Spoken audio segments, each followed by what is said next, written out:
அஸ்ஸலாமு அலைக்கும் வரஹ்மத்துல்லாஹி வபரகாத்துஹு.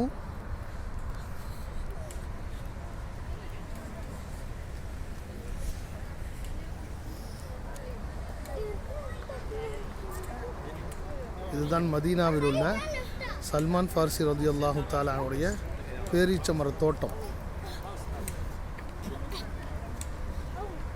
முஹம்மது ரசூலுல்லாஹி ஸல்லல்லாஹு அலைஹி வஸல்லமுடைய முஅஜிஸாவில் இருந்த மிகப்பெரிய ஒரு முஅஜிஸா இந்த தோட்டம்.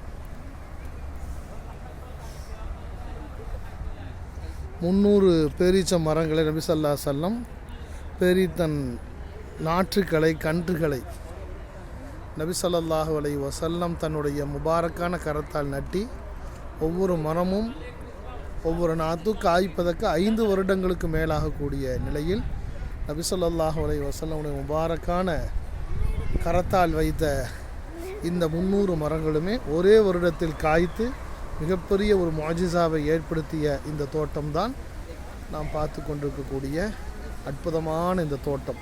மதீனாவில் இருக்கக்கூடிய சல்மான் ஃபார்சி ரலியல்லாஹு தஆலா அன்ஹுடைய தோட்டமாக இந்த தோட்டம் கருதப்படுகிறது. அஸ்ஸலாமு அலைக்கும் வரஹ்மத்துல்லாஹி வபரகாத்துஹு.